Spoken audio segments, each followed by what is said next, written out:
So, this is the BBC History magazine. There's quite a lot of information on this page. Is that bothering you? Yeah. Shall I just pop a little bit of cream on it? Stop it itching. A bit of your psoriasis seems to be a bit itchy today, doesn't it? Where do you need the cream? Creamy? On there. Yeah. Let's rub that in, that should help. Okay.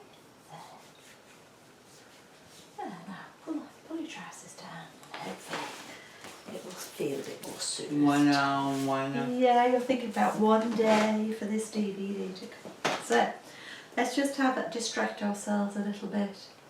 Where does it say BBC? Where does it say BBC on this page? Touch it. No, you have to lift your elbow to move it around on the page. Yeah, that's right, BBC. Yes, because you were going like that and you'd never be able to reach your arm up to the top. Oh, and this one says, Your Essential Guide to Henry VIII and his 6 wives. The lives and loves of the women who shaped a dynasty. How many wives? How many? Show me where it says 6. Show me where it says 6 on the page. Touch it with your finger. 6 there, that was right. Oh look, we can count them. If you were counting something on a page, I know that you can just see there's 6 really, but just for the sake of it, if you were counting something on a page, you would go 1, 2, 3, 4, 5, 6. You do it. 1, 2, 3, 4, 5, and last one would be 6. Yes, there they are. Right. So when you look in a magazine, you often find an advert on the first page there, and then there's a sort of that page is like an introduction. It says welcome. Ooh. And there's a little bit that's been written by the editor of the magazine. Let's just read it, shall we? I'll read it to you. Divorced, beheaded, died. Divorced, beheaded, survived. It's a mnemonic that's been used for years as an aid to remembering the order and fates of Henry's wives. What else, though, do you know about the women who caught the eye of the infamous Tudor king? And how did he really feel about them? In this month's guide, we've teamed up with the Tudor historian, Tracy Borman, to take a closer look at the 6 women. Okay, so that will be interesting because we started doing this with Alex last year, didn't we? And you wrote an imaginary fairy tale, didn't you, about it? Or you began to. So I could look up the notes for that and we could go back and do a little recap, couldn't we? Like that. Oh, look, here we go.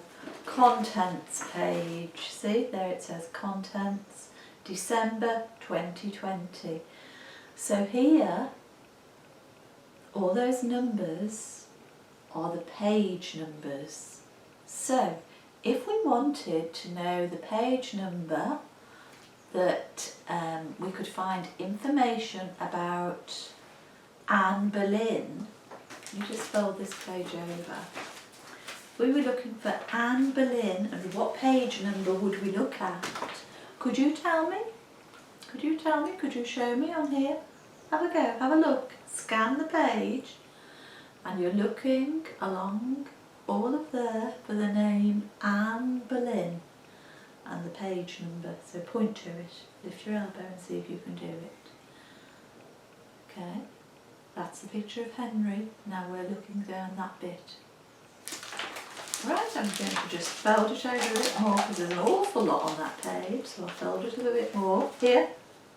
Yeah, I know you're getting distracted by your leg. Let's see if you can do it.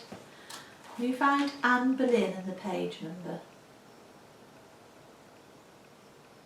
That's it. Very nicely done.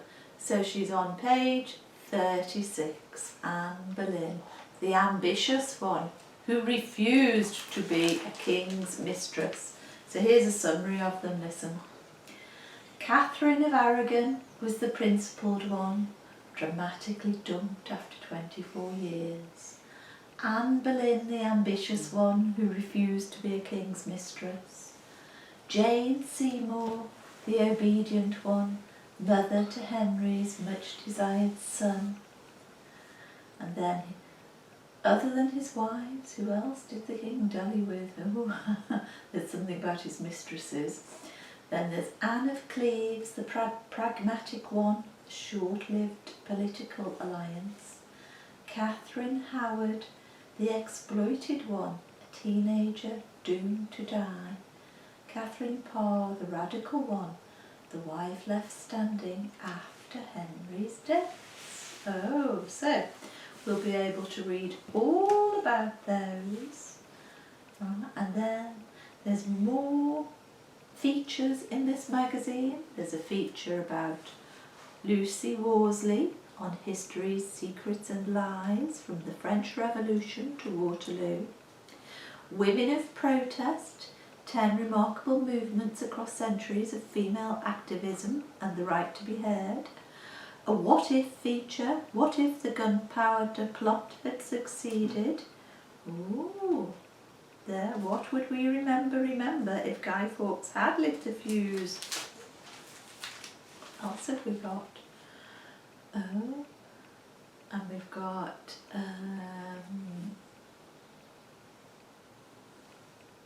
snapshots. This feature every month, the San Francisco earthquake.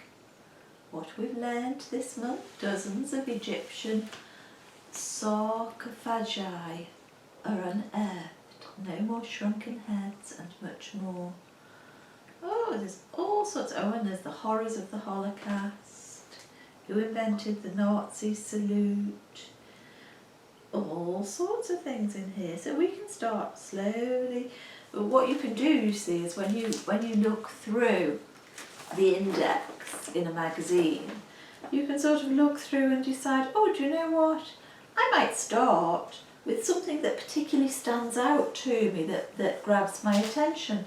So generally in magazines, you don't just have to read them from start to finish like you do with a novel, but you just dive in and go to a particular thing that you might be interested in. So let's say, for example, we were interested in this, what if the gunpowder plot had succeeded? See, we would go straight to page, what page would we go to? That's right, 70. So all the page numbers are at the bottom. See, look, that one is page 43. It's very small, so we have to look quite closely. Oh, that one is page 61. There's me, silly me, I'm forgetting it. I think it was 7. Oh, there we are. Page 70. Yeah. And the headline on that page is, what if the gunpowder plot succeeded? So we could maybe, if you're interested, we could do a little session about this. We could make it into a little lesson for another day. Would that be something that you'd be interested in looking at? Yes or no? Yes. Okay.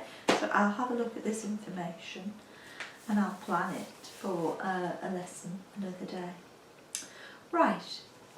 So what we're going to do now is your exercises. So I want you to come and lie down and practice lifting your arms and your legs and things like that.